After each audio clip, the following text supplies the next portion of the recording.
The quiet weight of money. Changing your mindset without judgment.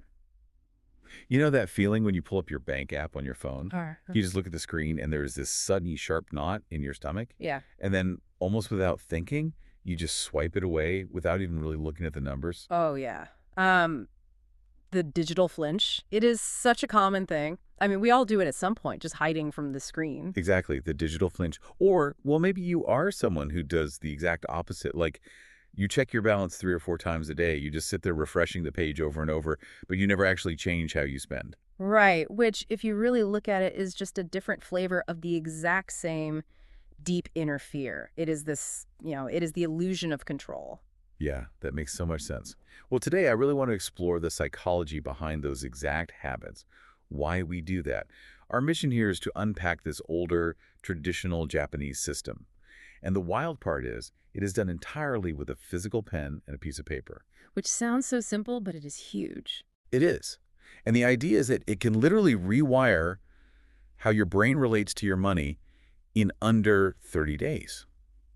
And the core thought here, the thing that really shifted my own perception, is that most people do not actually have a money problem. Right. They have an awareness problem. Exactly, an awareness problem. Okay, let's unpack this.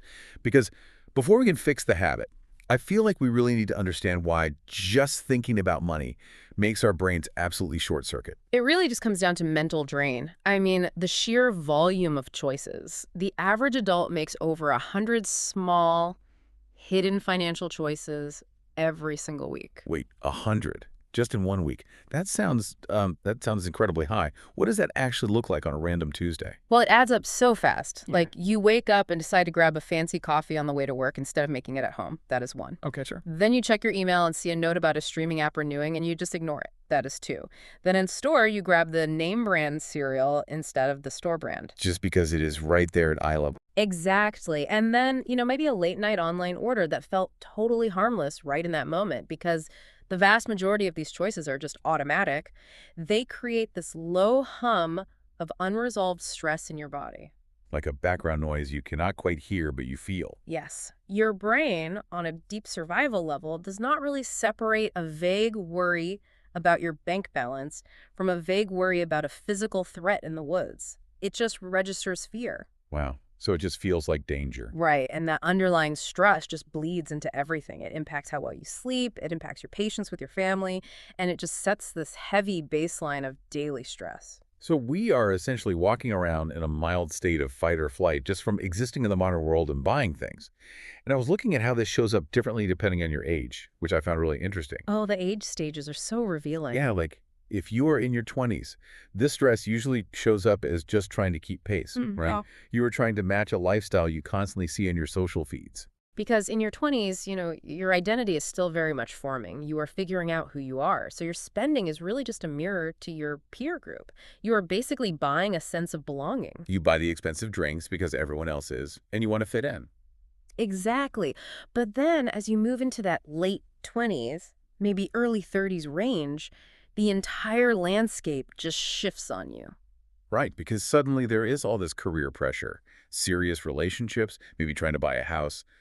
They all just hit you at once. And the stress at that specific age feels less about keeping up with friends and more like it feels like proof that there is something deeply wrong with you as an adult. Oh, man.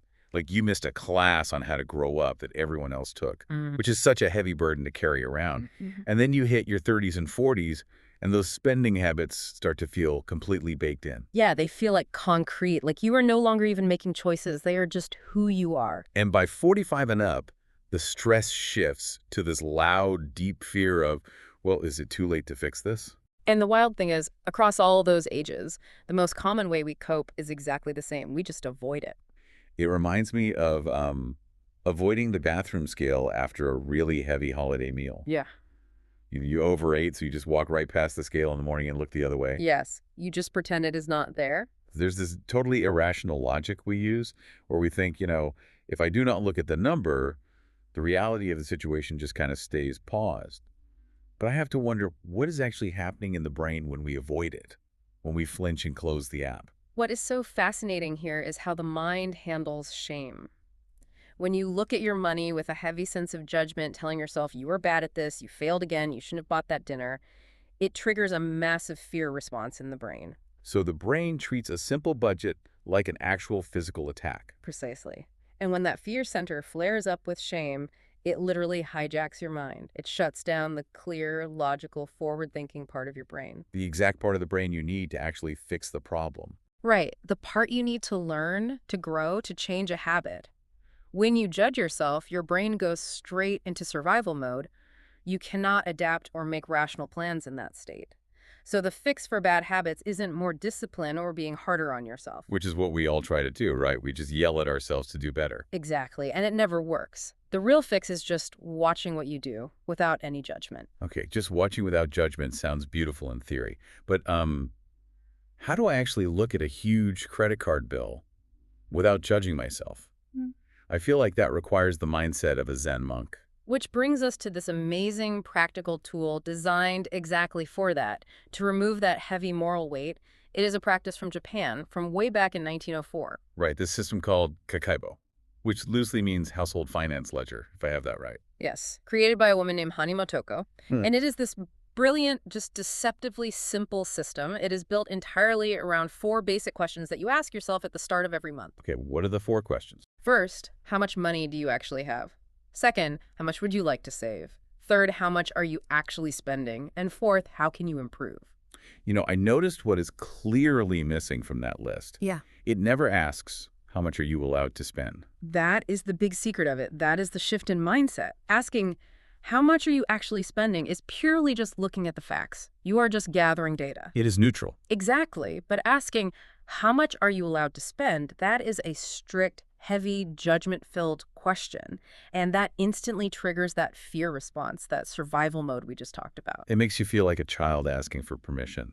Yes. Kakeibo removes the morality from the numbers. They are just numbers. I get the idea of just watching the numbers, but I have to be honest here. Yeah. Telling someone today to track their life with a physical pen and a paper notebook sounds like a recipe for giving up by day 2. It sounds so old-fashioned, right? Right. Like, why on earth wouldn't we just use an app that sorts it all out for you instantly?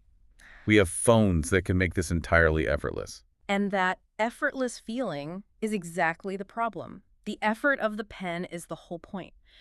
Brain science shows us that the physical act of writing by hand forces your mind to operate in a totally different way. How so? When you hold a pen, your motor skills have to sync up with your eyes. You are physically drawing the shape of a 5 and a 0. It takes real physical effort and time. Exactly. It takes a second and a half. And in that 1.5 seconds, your brain is forced to register that $50 as a real physical event. Well, double tapping your phone just takes a fraction of a second. And it bypasses your memory entirely. It does not even register. Writing it out builds this quiet discipline, what we can call financial mindfulness. You are pulling the money out of the digital cloud and making it a real thing in your mind. Okay, so we were writing it down with a pen, which forces the brain to actually feel the purchase. We have this new clarity. But, knowing you spent the money today does not automatically stop you from spending it again tomorrow. No, it does not. So how do we actually change the deep habit without feeling totally restricted and miserable? That is where another great concept comes into play, Kaizen. Right, which means steady growth through tiny, small steps. Yes. It is a concept that changed how people work all over the world, and the psychology behind it is profound. Studies show that roughly 40% of our daily actions are not really choices at all. They're just autopilot habits. Wait, 40%, so almost half of my day, like grabbing that extra coffee or buying some random charger online, is not even a conscious choice. I'm just running on a script. You're totally running on a script. And most people try to change those scripts using only sheer willpower. Which is exhausting. It is. They treat every single tiny purchase as a fresh moral test they have to pass. But willpower is a limited resource in your brain. It physically drains out over the course of the day as you make choices. So you are saying that the reason I cannot stick to my goals at 9 at night isn't because I'm inherently bad or weak.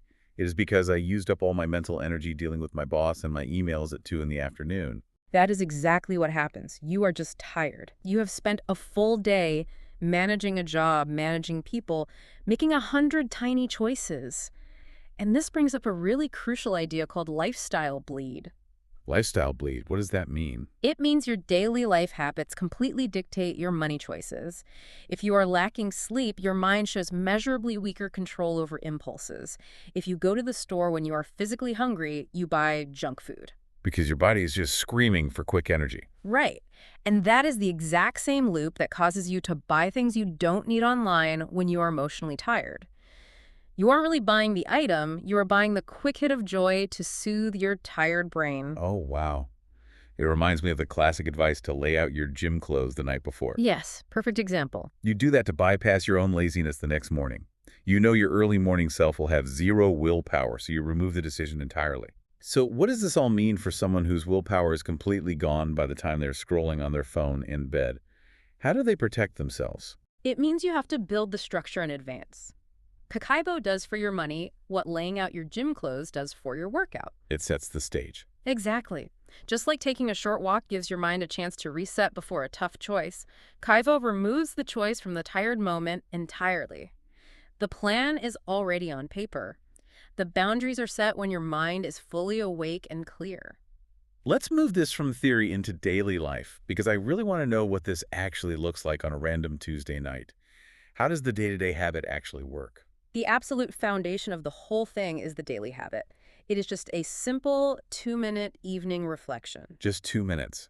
What are you actually doing in those 2 minutes? Before bed, you take your physical notebook and you just write down every purchase from the day. That is it. No judgment, no scolding yourself. You're just logging it to close that gap between spending and noticing. Just observing. But how do you organize it? Because staring at a giant, messy list of random expenses sounds a bit overwhelming. The system divides everything into 4 very clear buckets. First, you have survival needs, which is your housing, groceries, the power bill. Second, you have wants like dining out or fun hobbies. Okay, needs and wants. That makes sense. Third is culture and learning. And finally, the fourth is unexpected costs like a sudden car repair or a medical bill. That culture and learning category is really unique. I do not think I have ever seen a modern app prioritize personal growth like that by default. It is brilliant because it asks you what you are doing to grow. I actually heard about this young professional named Jennifer who used these specific buckets. Her story is a perfect example of observation over judgment. What happened with her?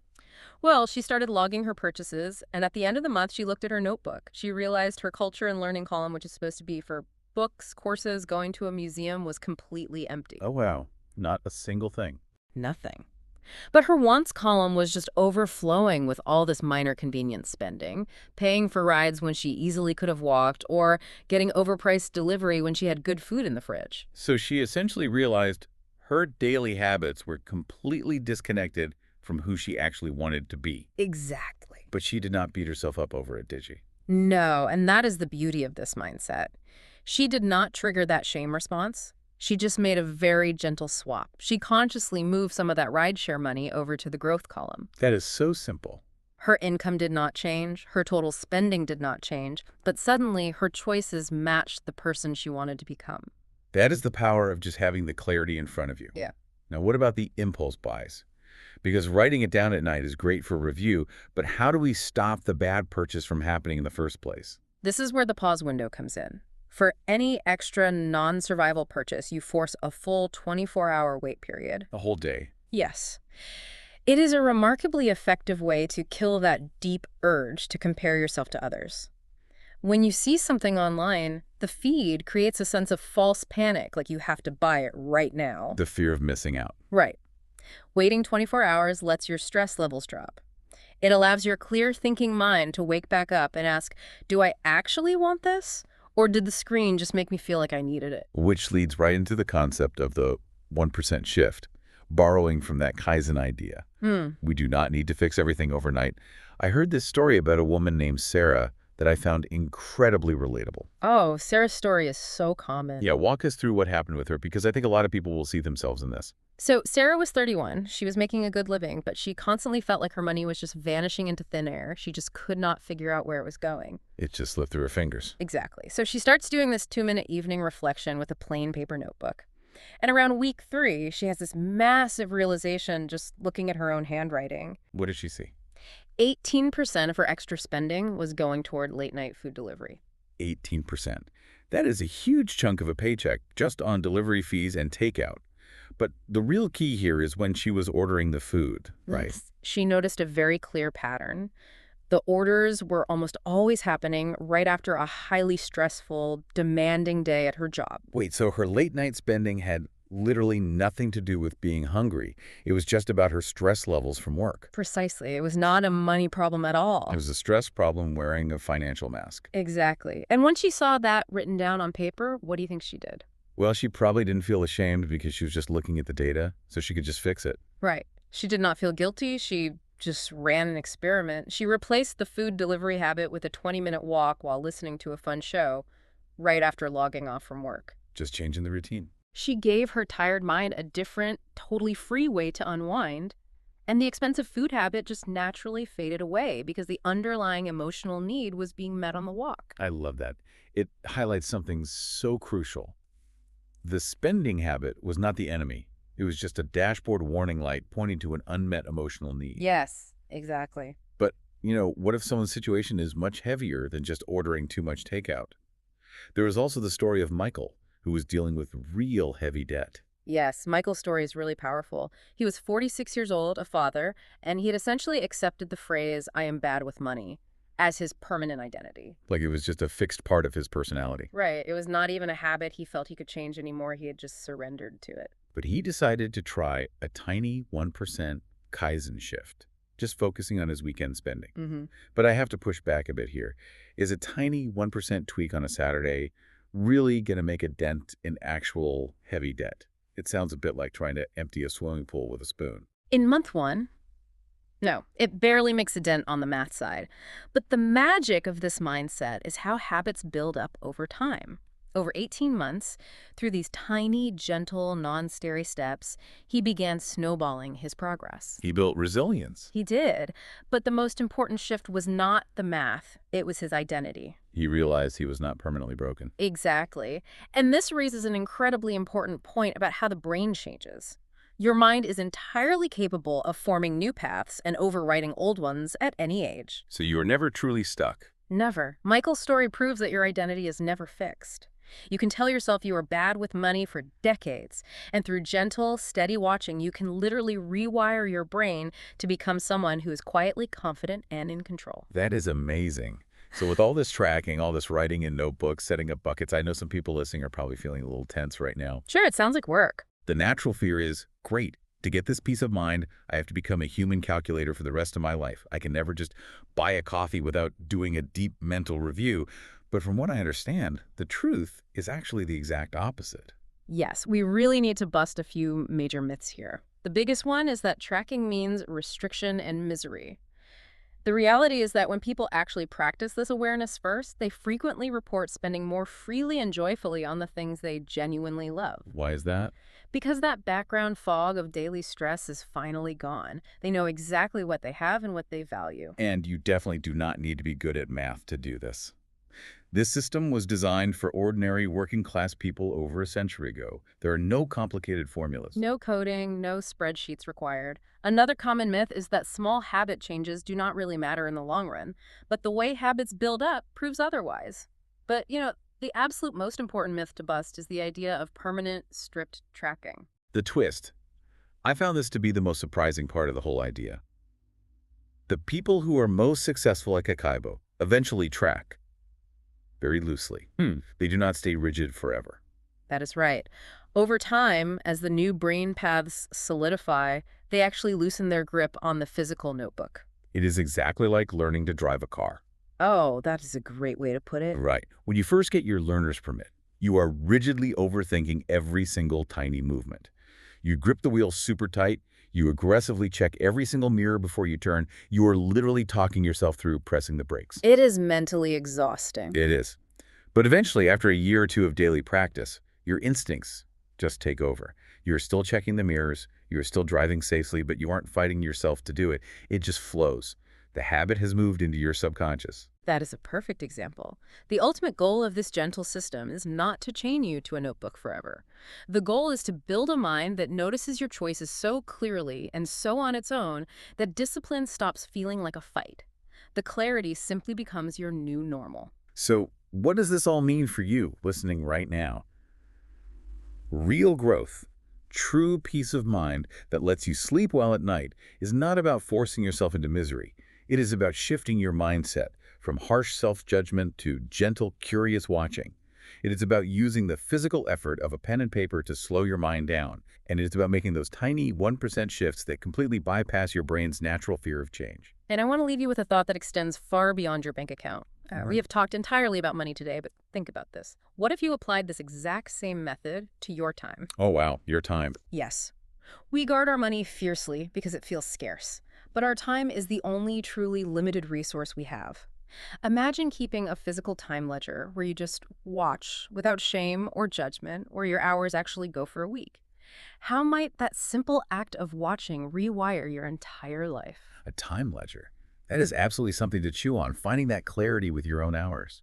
These thoughts, these questions, they don't have to stop here. Geeks Mindset has many more podcasts and videos just like this one. Subscribe to the channel and explore other episodes. They all flow the same thoughtful way. If this podcast felt genuinely useful to you, share it with even one person in your life. That one share can bring a real change in someone's life, and it helps Geeks Mindset reach more people who truly need this. If this brought you real value, look for the join button right next to the Geeks Mindset logo below this video. Click it and become a member of the Mindset Support Circle. Your support helps honest mindset awareness reach thousands who are silently struggling. Geeks Mindset moves forward because of you. Thank you so much from the heart for being here.